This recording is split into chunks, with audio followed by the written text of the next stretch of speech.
What's going on, everyone? Welcome back to the channel. Today we're working on a 2003 Subaru Forester. Sorry about the lighting going crazy. And this will be similar on most Subarus, for sure Foresters of this era. I'm not exactly sure, maybe 2000 to 2006, I think, but you'll want to double check on that. Could even be later. What we're doing is evaluating an evap code, and it's very common on these vehicles. What it's got is a P0442 for a small evap leak. And so the number one thing that you'll find is the fuel cap is recommended to be replaced. So what I did is came back to my fuel cap. Let me kick some light on here. And removed it. And on the bottom side, there's a little O-ring seal right here. And mine still has a decent amount of squish to it. In cases where the fuel cap is a likely problem, you want to make sure that this is brittle, rock hard and brittle, and not forming a good seal. And in that case, you might as well try a fuel cap, which I thought about doing. However, if you look further at the opening of the fuel neck, you can see how rusty this surface is. And even on the bottom side of the mounting flange for the fuel filler is very rusty. It's flaking off and rusty. And the job of the evap system back here is, if you look down in there and see that tiny little hole in the bottom, right below the filler hole, that's your breather for your evap system. There's a small metal tube that's coming up and exiting at that hole. And if it detects a leak in this location, what's happening is the fuel tank gases are coming up and they're trying to escape, and they should not be allowed to escape right here. And so they're filling this cavity, and if there's a leak there in your O-ring, they're allowed to escape. And so in my case, because this was so rusty, I went a little bit further and I removed the two screws or bolts. They're 10 millimeter. There's one here. We're looking right in above the rear wheel and right below the filler. There's a screw here, a screw here, and then a third one down there that I haven't removed yet. These basically, you're going to want to assess the condition. Mine were rusty and I knew they were going to twist off, but there's ways to secure this with zip ties if that happens. So I basically just went for it. Because my filler neck was rusty, I knew I wanted to look further, so it wasn't a big deal to me to risk twisting those off.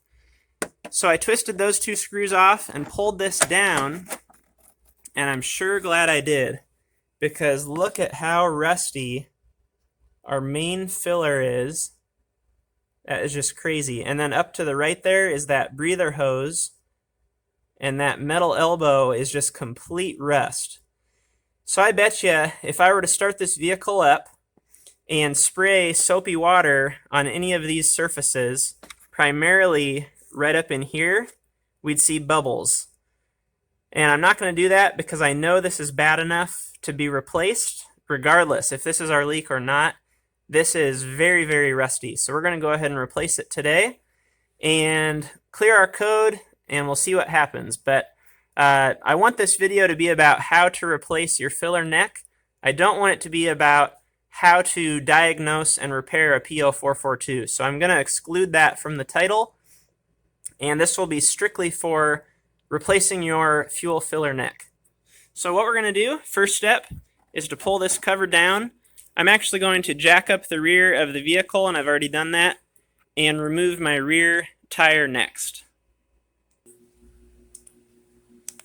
Okay, we've got our rear wheel off. Let me flip this light on again. And now we have access to one final nut right up there at the bottom left side of our plastic cover here covering the filler neck. So we're going to remove that now. One plus about twisting off these nuts and bolts is that you have new mounting flanges on your new filler neck. So don't get too worried if you are going to replace your filler neck.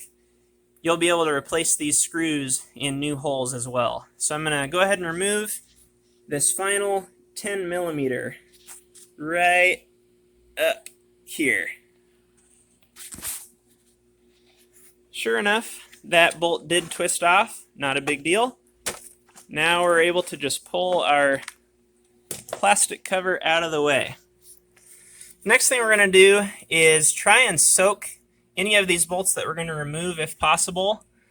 It might not make a huge difference, but we're going to do our best. So we want to soak this one here. We're not too worried about the 3 up here inside of the fuel door, because again, those are going to be replaced on our new filler neck. And then looking further down, we have another one. It's hard to show this, but I'm looking straight up, right up inside of here. You can see that one. And then on the clamp there, I've already soaked that on our inlet hose, and I've also soaked around the area of the breather hose there. Just trying to do my best to help those come off easily. So I've got everything soaking, and these are all 10 millimeters. So I'm going to work my way around with my 10 millimeter. With the exception of these 3, these are going to be 8s, and those are going to twist off anyway, but I'm going to remove these 3 last. That way the neck is held in place pretty well and not flopping around. So we'll go here and then down to the bottom and remove that other 10, and I'll show that when I get there.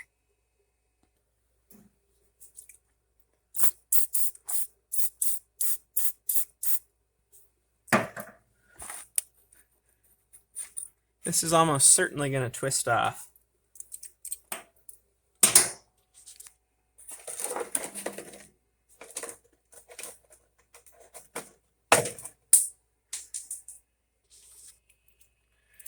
There's a little trick that you can try. It's definitely not a guarantee. But first off, make sure you get your socket on really well. Scrape that rust off so the socket bottoms out. And what you can try is to actually tighten the bolt just slightly. So I'm tightening there, and in some cases that will help to break the rust loose. Not always, and I'm not hopeful for this bolt. I'm going to remove my extension and get a little closer there for more leverage.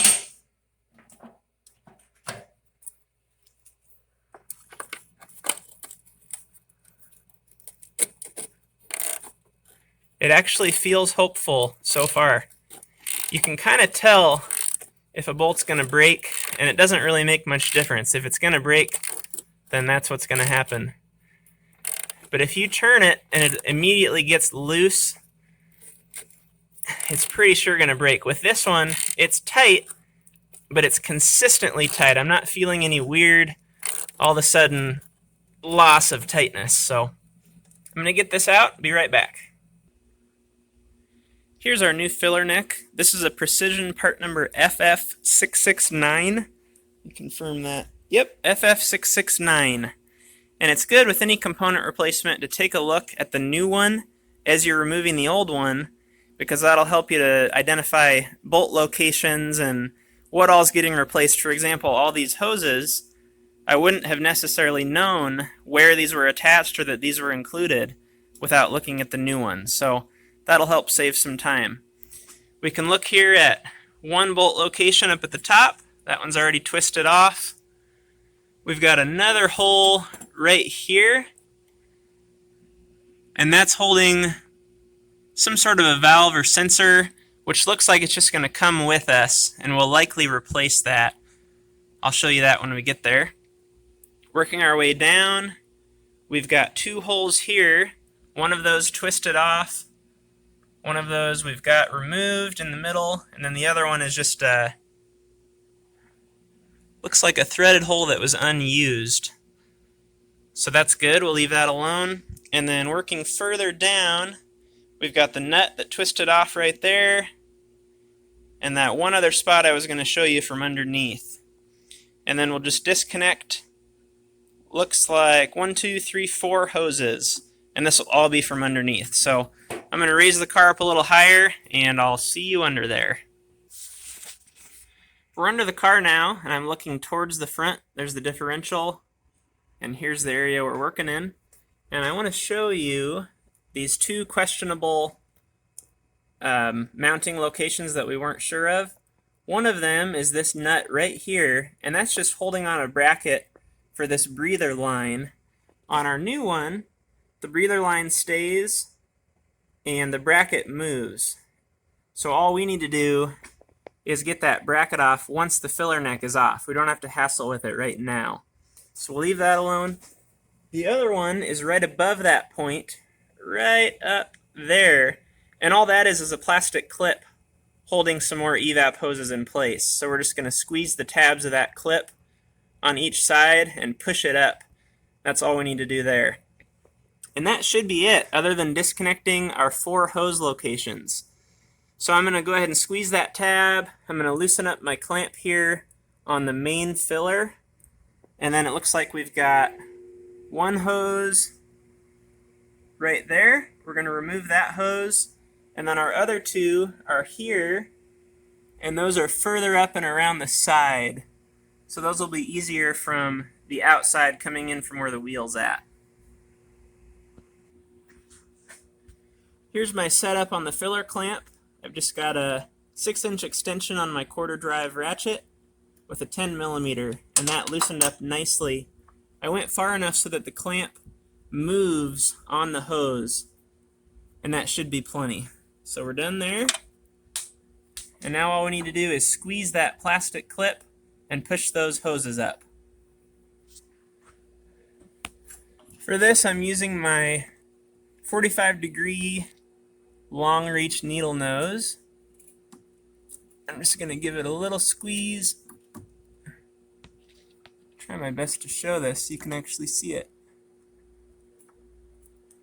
And it is going to be rusted in place like everything else, but we should be able to push that up and out. If I have to, I'll get a punch and a hammer, but it looks like it's going to move. There we go. So next is this clamp right below it. What I'll do there is my clamp is oriented so that I can't get to it up on the top here. So I'll just try and grab onto that and spin it around so that I can get a pliers on it at the bottom. Here's what I meant by that. You can see that clamp now. The 2 teeth that I need to grab onto are at the bottom instead of up at the top. So now I can just come right in with my 45 needle nose or right angle needle nose or whatever you have, channel lock would work, and slide that clamp up out of our way. Now the other 2, as I mentioned, are probably going to be easier from out here. If we follow down, these 2 lines are what we're interested in. They poke through a hole right there in the body and actually pass into the inside where we're going to have a heck of a time getting to them. But I'll find where those are located and let you know here in a second. Alright, we're back out in the wheel well area. And what we're going to do now is remove the clamps from these 2 lines. These are actually separate breathers that run on top of the gas tank. And you can replace these. They're stainless steel. And mine look pretty dang good, and we are going to have new hoses here, and so I feel okay leaving these lines alone. If you were to replace these, you've actually got to drop the tank to gain access, and that's more than the customer and I agreed to, and that's more time that I don't have today. So I removed the clamps, and actually, because we're using new hoses, I'm just going to go ahead and cut these hoses off. If you're going to reuse your hoses for whatever reason, maybe your filler neck did not come with hoses, you just want to give these a gentle twist to break the hose loose and then slide it up and off of there. But for our purposes, I'm going to cut those 2 hoses.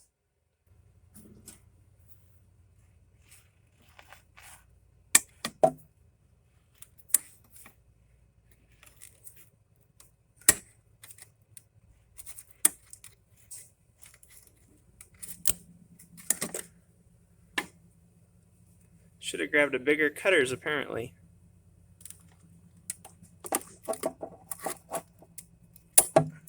There we go. And this is actually separate.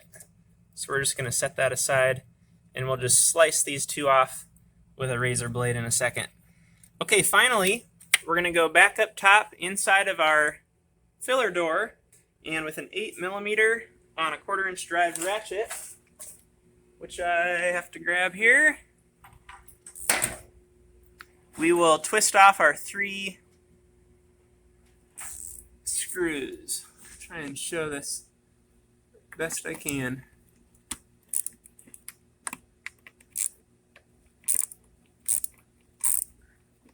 And we'll work around and remove the other 2. And 2 out of 3 of those broke, but no big deal because we've got new ones on the new filler. Now what we need to do is just remove this flange. Should pop right off. And you can see our filler neck is loose up here. The only thing holding it is our filler hose, our main filler hose down there, where we loosen the clamp. So I'm going to go back underneath and get a grip on the filler neck here, as well as that hose with possibly a flat screwdriver, and will help to loosen that. I'll show you what that looks like. Okay, so as you can see, when I wiggle and try and pull on the filler neck, that hose is just stuck to it. That's our only problem there. And then we've got one additional hose that we took the clamp off of, but I forgot to pull the hose off of the barb. So let's do that now. We'll just take our needle nose and gently grab this, give it a twist to break it loose, and then it should start to slide off.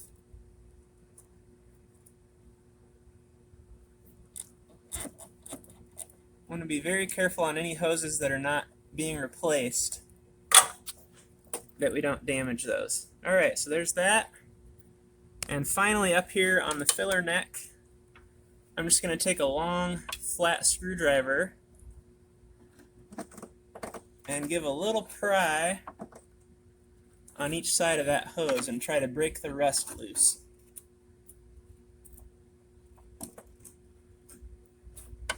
Looks like it's free on that side. Yep, I think that'll come off. So with 2 hands now, I'm going to hold a little bit of pressure here with my long screwdriver. This is just against the sway bar. And then I'll wiggle and pull with my other hand on the filler neck itself. Okay, what I did is I'm out here above the tire again. I just grabbed the elbow here and kind of twisted to the left. So it twisted like this and pulled out towards the bottom. And it does slip right out of there. There we go.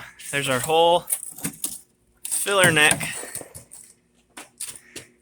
removed. Comparing our 2 filler necks, I just want to go over a few things quickly. One thing, if you look right up here at the top, on the left, this is our fuel shutoff valve, or filler neck shutoff valve. It's an FNA04 part number. Ideally, I'd like to replace that. However, it's unavailable, and it's something like $60.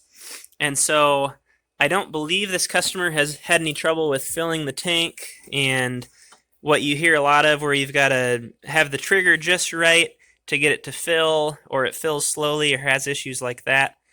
So I'm going to go ahead and reuse this, and I'm going to confirm with them that they're okay with that. As far as reusing it, we'll just remove these 2 clamps, slide the hoses off, probably break our 2 bolts, move it over here, and then we've got the 2 hoses right here to go back on. Another difference is, if you remember me mentioning those stainless steel lines that run above the tank, we are not going to replace those, but we are going to keep the hoses. So we're just going to slide these 2 clamps up and remove the hoses from the lines. And then these are actually, in my case, welded on. In most cases, they're bolted on, and you can just unbolt them. Because mine are welded, I'm just going to have to cut the lines, either with an angle grinder or just cut them with side cutters. And we're going to try to keep this bracket intact as good as possible because our existing lines are going to attach to that. So let me get those couple of things done, and I'll catch up with you before we put it back in the vehicle. Alright guys, so a few things to note when reinstalling. We're all ready to reinstall here. One thing I did is I did go ahead and replace that fuel shutoff valve.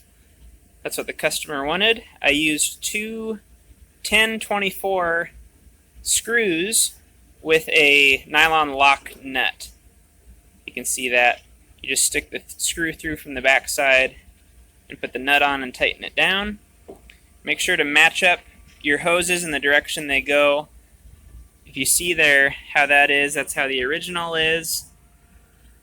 The one on this side crosses under, and then this one goes straight down. So I'll let you look at that a second. Something else I did is I cut off those two little nubs of hose that were remaining to get those out of the way. And now we're going to cut the lines that we're not going to use. Since we're reusing these stainless steel lines that are in good condition, we're only going to use the hoses. So these two hoses will stay, but these two lines will get cut off. I'm going to try and do it with the side cutters. My guess is I won't be able to, so I'll take an angle grinder and just gently cut these out. I want to retain this bracket here for mounting our plastic cover. So I'm going to try and just cut these out gently, and then we'll remove each of the clamps and have two hoses here when we're done. I was able to cut those fairly easily with the side cutters. You can just nip them off. Be careful, these will be very sharp, so don't mess around with those corners. And then I slid the clamps back, pulled the chunks out of the line. Finally, before we go back in, using an 8mm or a 5/16, or in my case you can use a Phillips headed screwdriver if you want. We're going to remove these 3 screws and take this collar off, because that goes on when we're done from the outside, so we just need to pull that off. Our collar's off, so we're ready to go back in. We just have to find the right combination of